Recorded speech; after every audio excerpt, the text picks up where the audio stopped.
Hello friends, welcome back to my channel lifestyle of Sri. இன்றைக்கி ஒரு ஹெல்த்தியான வீடே மணக்கிற அளவுக்கு ஒரு குருமா செய்வோம். அதுக்கான இன்க்ரீடியன்ட்ஸ்லாம் பார்த்துக்கோங்க. சிம்பிள் இன்க்ரீடியன்ட்ஸ் தான். வெங்காயம், தக்காளி, பச்சை மிளகாய். இப்போது ஒரு பாத்திரத்தில் எண்ணெய் விட்டுக்கோங்க. 2 டேபிள் ஸ்பூன் எண்ணெய். உங்களுக்கு தேவையான அளவுக்கு எண்ணெய் விட்டுட்டு எண்ணெய் நல்லா காயட்டும்.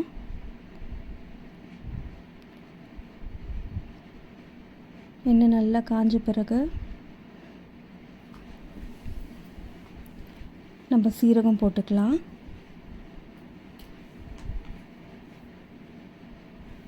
சீரகம் நல்லா பொரியட்டும்.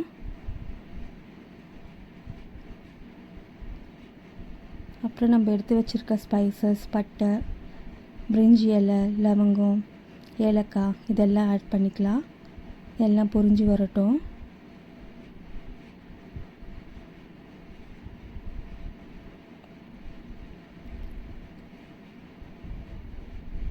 கருவேப்பிலை ஆட் பண்ணிக்கோங்க.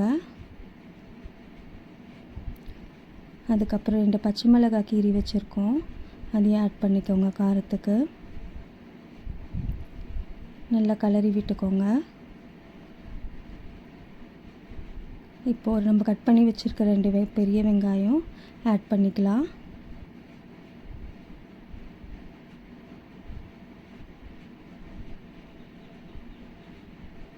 வெங்காயம் நல்லா வதங்கணும்.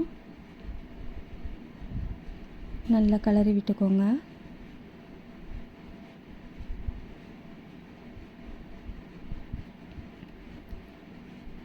வெங்காயம் நல்லா கண்ணாடி பதத்துக்கு வரணும். அந்த ஸ்டேஜ் வரைக்கும் நம்ம கலரி விட்டுக்கலாம்.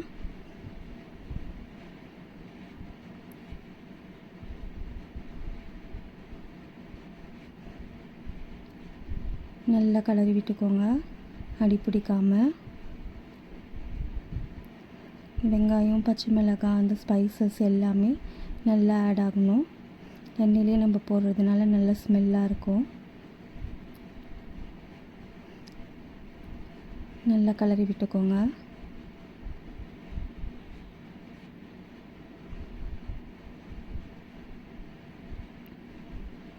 பச்சை மிளகாயெலாம் நல்லா இதுவாகணும். இப்போ பாருங்கள், வெங்காயம் நல்லா வதங்கிடுச்சு. நல்லா கலரி விட்டுக்கோங்க.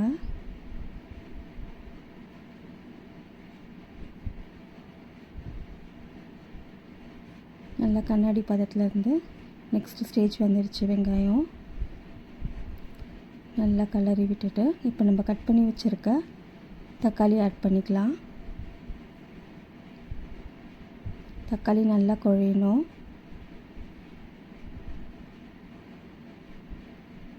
நல்லா குழஞ்சி வந்தால் தான் நம்மளுக்கு குருமா நல்லா இதுவாக இருக்கும். இல்லைன்னா அப்படியே தக்காளி இருக்கும். ஸோ நல்லா குழையணும் தக்காளி. இப்போ 1/4 டேபிள் ஸ்பூன் மஞ்சத்தூள், உப்பு ஆட் பண்ணிக்கலாம். உப்பு போட்ட உடனே தக்காளி நல்லா குழையும். உப்பு ஆட் பண்ணிக்கலாம். நல்லா உப்பு ஆட் பண்ணிவிட்டு நல்லா கலரிக்கோங்க.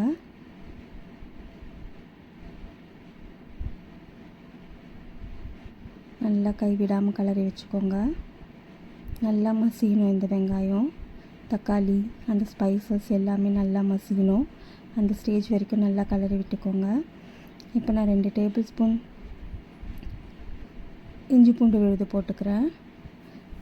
நெக்ஸ்ட் இஞ்சி பூண்டு விழுது போட்டுட்டு நம்ம எடுத்து வச்சுருக்க ஸ்பைசஸ், 1 டேபிள் ஸ்பூன் வெறும் மிளகாத்தூள், 3 டேபிள் ஸ்பூன் தனியாத்தூள், 1/4 டேபிள் ஸ்பூன் கரம் மசாலா, இந்த ஸ்பைசஸில் நல்லா ஆட் பண்ணிக்கோங்க. ஆட் பண்ணி நல்லா கலரிக்கோங்க. நல்லா அடி பிடிக்காமல் கலரிக்கோங்க. தக்காளி நல்லா மசியணும். அந்த ஸ்பைசஸோட பச்சை வாசனமும் போகிற அளவுக்கு நல்லா வதக்கிக்கோங்க. நல்லா எண்ணெய் பிரிஞ்சு வரும். இந்த ஸ்பைசஸ், அந்த வெங்காயம், இந்த தக்காளி எல்லாமே நல்லா குழஞ்சி வந்ததுக்கப்புறம் நம்ம கட் பண்ணி வச்சுருக்க கேரட், பீன்ஸ், காலிஃப்ளவர் நான் ஆல்ரெடி என்ன பண்ணியிருக்கேன்னா சுடு தண்ணியில் உப்பு போட்டு மஞ்சத்தூள் போட்டு எடுத்து வச்சுருக்கேன். அப்படியே போட்டால் சில டைமில் புழு இருக்கும். ஸோ இந்த மாதிரி பண்ணிக்கோங்க. எப்போவுமே காலிஃப்ளவர் பண்ணும் போதும் உருளைக்கிழங்கு இதில் ஆட் பண்ணிக்கிறேன். ஆட் பண்ணி நல்லா அந்த ஸ்பைசஸ் கூட நல்லா கலரி விட்டுக்கோங்க. நல்லா அந்த மசால் கூட பிளெண்ட் ஆகணும். அந்த அளவுக்கு நல்லா கலரி விட்டுக்கோங்க. அடி பிடிக்காமல் நல்லா கலரி விட்டுக்கோங்க. இப்போ இந்த காயெலாம் நல்லா வேகணும். நம்ம என்ன பண்ணலாம், இப்போ தேவையான அளவு தண்ணி ஊற்றிக்கலாம். இதில் நான் 2 டேபிள் ஸ்பூன் தண்ணி ஊற்றிக்கிறேன். 2 கிளாஸ் தண்ணி ஊற்றிக்கிறேன்.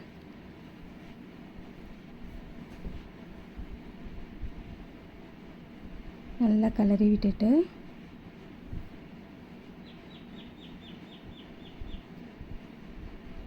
பாருங்கள், அந்த மசாலா கூட நல்லா பிளெண்ட் ஆகிடுச்சு. நான் 2 கிளாஸ் தண்ணி ஊற்றிக்கிறேன்.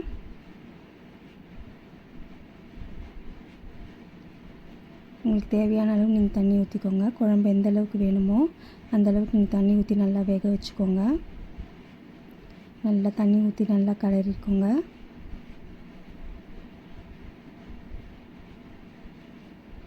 நல்லா கலரி விட்டுட்டு இப்போ நம்ம குக்கரை மூடிடுவோம். குக்கர் மூடி ஒரு 3 விசில் விடுங்க. காயெல்லாம் நல்லா வெந்துடும்.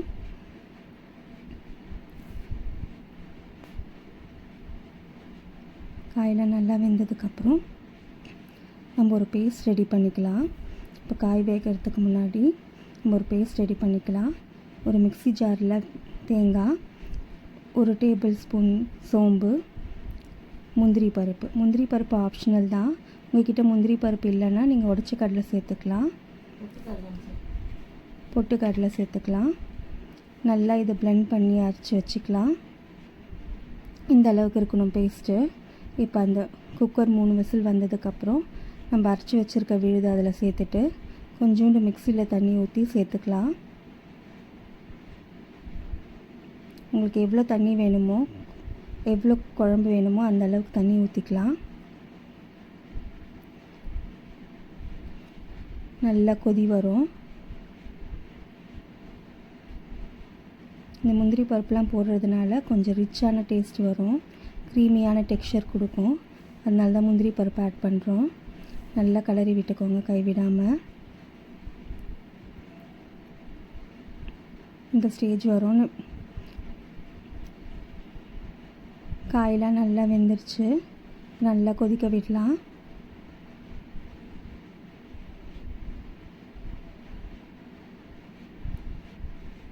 நல்லா கொதி வரும். நல்லா வீடே மணக்கும். இன்னும் கொஞ்சம் தண்ணி ஆட் பண்ணிக்கிறேன்.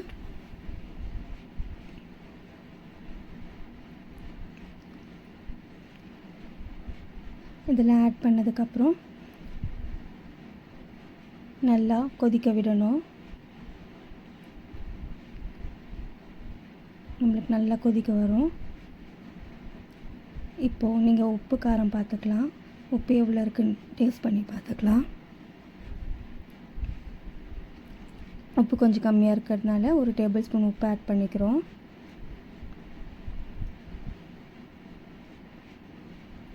நல்லா கலரி விட்டுக்கோங்க. அவ்வளோதான். இப்போ நம்ம கொத்தமல்லி போட்டு இறக்கிடலாம். இந்த குருமா இட்லிக்கு, சப்பாத்திக்கு, தோசைக்கு, சாப்பாட்டுக்கு எல்லாத்துக்குமே நல்லாயிருக்கும். நம்ம சேனலை சப்ஸ்கிரைப் பண்ணுங்கள், ஷேர் பண்ணுங்கள், லைக் பண்ணுங்கள், பெல் பட்டனை கிளிக் பண்ணுங்கள். வேறு ஏதாவது ரெசிபி வேணும்னா கேளுங்கள், கண்டிப்பாக போடலாம். ப்ரீவியஸாக பிரியாணி ரெசிபி போட்டிருக்கேன் பாருங்கள். சன்னா மசாலா ரெசிபி போட்டிருக்கேன் பாருங்கள். இப்போ நம்ம அடுப்பை ஆஃப் பண்ணிவிட்டு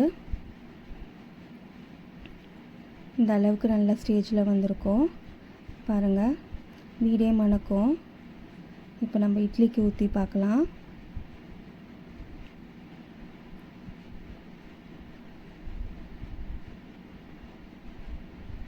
பாருங்கள், டேஸ்ட்டாக இருக்கும். ட்ரை பண்ணி பார்த்துட்டு எனக்கு கமெண்ட்ஸ் எப்படி இருக்குன்னு சொல்லுங்கள்.